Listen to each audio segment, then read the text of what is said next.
Jesus new creation ministries ద్వారా ఈ రీతిగా ప్రతిరోజు అనుదిన ఆహారమును మీతో పంచుకోవడానికి దేవుడిస్తున్నటువంటి కృపను బట్టి దేవునికి ఎనలేని కృతజ్ఞతలు. వాక్య ధ్యానంలోనికి మనం వెళ్దాము. లూకా సువార్త 2వ అధ్యాయము 11వ వచనం. దావీదు పట్టణమందు నేడు రక్షకుడు మీ కొరకు పుట్టి ఉన్నాడు. ఈయన ప్రభువైన క్రీస్తు. దేవుని నమ్ముకున్నటువంటి మనము ఈ క్రిస్మస్ దినాలలో చాలా సంతోషంగా ఆనందంగా ఉండాలని ప్రతి ఒక్కరూ అనుకుంటారు. అయితే నేటి దినాలలో క్రిస్మస్ దేవునికి అనుకూలంగా జరుగుతుందా? దేవునికి ఇష్టమైన రీతిగా క్రిస్మస్ వేడుకలు చేసుకుంటున్నారా అంటే అది ఒక ప్రశ్నార్థకంగానే మిగిలిపోతుంది. క్రిస్మస్ అంటే క్రీస్తును ఆరాధించడం. క్రైస్ట్ అంటే క్రీస్తు, మాస్ అంటే ఆరాధన. కానీ నేటి Christmas Christ Maslow Christ miss అయిపోతున్నాడు. కారణం, నేటి క్రిస్మస్ ఇంటిపైన స్టారు ఇంట్లో బారులా మారిపోయింది. నేటి దినాలలో క్రిస్మస్ ఎలా ఉంది అనంటే, మొదటిగా ఇంటిని శుభ్రపరచుకోవడం, రెండవదిగా ఒంటికి కావలసినటువంటి ఖరీదైన వస్త్రాలు, మూడవదిగా వంటలు వండుకొని తినడం. క్రీస్తు ఆరాధన కాస్త క్రిస్మస్ సెలబ్రేషన్లా మారిపోయాయి. క్రిస్మస్ ఆరాధనలో వేసే డ్యాన్సులు రికార్డింగ్ డ్యాన్స్కు ఎంత మాత్రం తీసిపోవు. అదేంటి అంటే, దావీదు గారు నాట్యము చేయలేదా అంటూ క్లారిఫికేషన్ ఇస్తూ ఉంటారు. దావీదు నాట్యం చేసిన సందర్భం వేరు.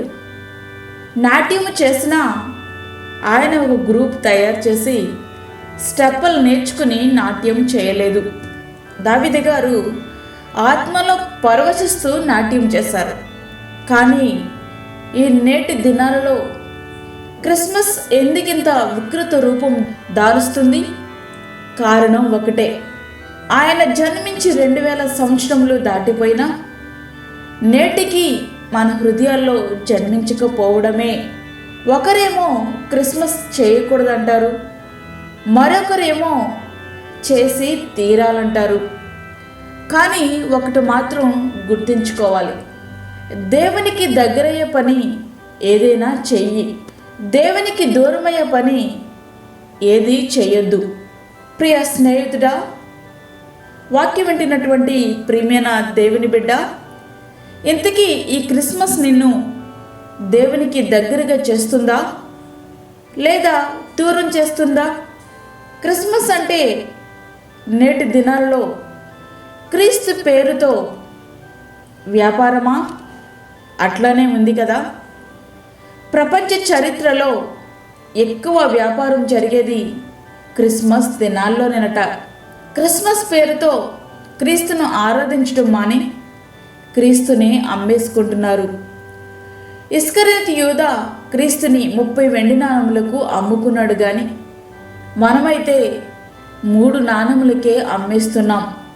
పేరుకు మాత్రమే క్రిస్మస్, కానీ ఆరాధించుకునేది మాత్రం మనకు మనమే. మన టాలెంట్స్ చూపించుకోవడానికి క్రిస్మస్ను ఒక వేదికగా మలుచుకుంటున్నాం. క్రిస్మస్ ఆరాధనలో సినిమా పాటలకు సైతం డాన్స్ చేసే భయంకరమైన స్థితికి దిగజారిపోయాం. ఒక మాటలో చెప్పాలంటే, క్రిస్మస్లో కనీసం క్రిస్మస్ ట్రీకి, క్రిస్మస్ తాతకి ఇచ్చిన ప్రాధాన్యత కూడా క్రీస్తుకు ఇవ్వలేకపోతున్నాం. ఆరాధించాల్సిన దేవుణ్ణే మనం మర్చిపోతున్నాం. దీనికేనా మనం క్రిస్మస్ అని పేరు పెట్టుకున్నది? ఆరాధించడానికి మనసు లేకపోతే, ఆరాధించడం చేతకాకపోతే చేతులు కట్టుకొని కూర్చోవడం శ్రేయస్కరం. అంతేగాని క్రిస్మస్ పేరుతో ఆయన అద్భుతమైన త్యాగాన్ని, లోకంలో నవ్వులు పాలు చేసే ప్రయత్నం ప్రియ స్నేహితుడా నీవు చేయొద్దు. అందుకే ఆయన ఇలా అంటున్నారు, మిమ్మను బట్టియే కదా నా నామం అన్యజనుల మధ్య దూషించబడుచున్నది. అవును, మన ఆరాధన ఆయనకు దూషణ పాలు చేసేదిగా కాకుండా ఆయనకు మహిమ తెచ్చేదిగా ఉండాలి.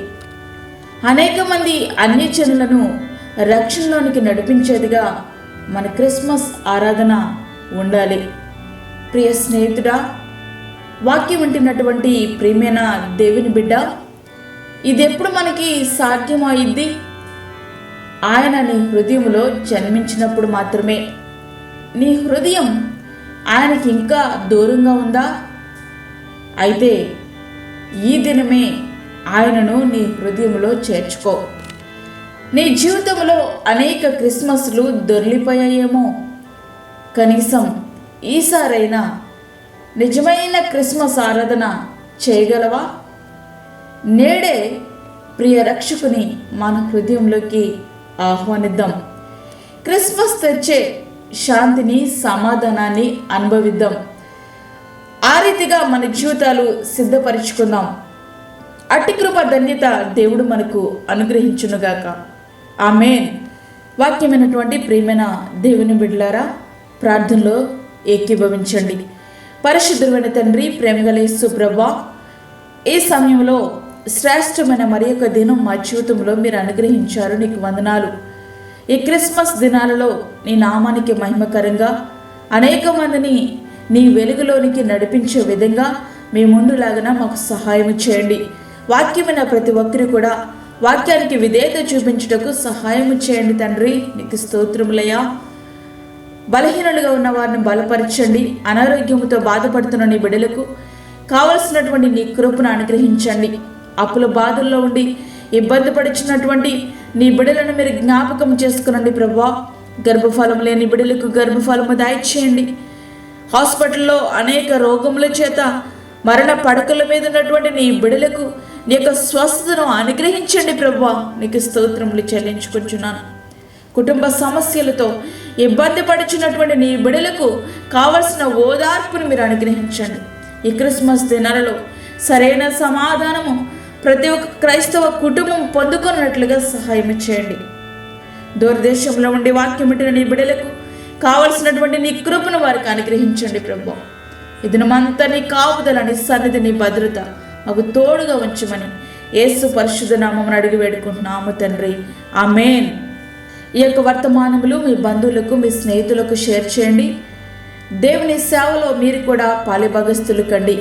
అదేవిధంగా మీ ప్రార్థన అవసరతలు మాకు తెలియచేయండి. మా ఫోన్ నెంబర్ 9177377559. దేవుడు మిమ్మను, మీ కుటుంబమును దీవించునుగాక. ఆమేన్. దేవుని సేవలో మీ సహోదరి అన్నామణి సాల్మన్.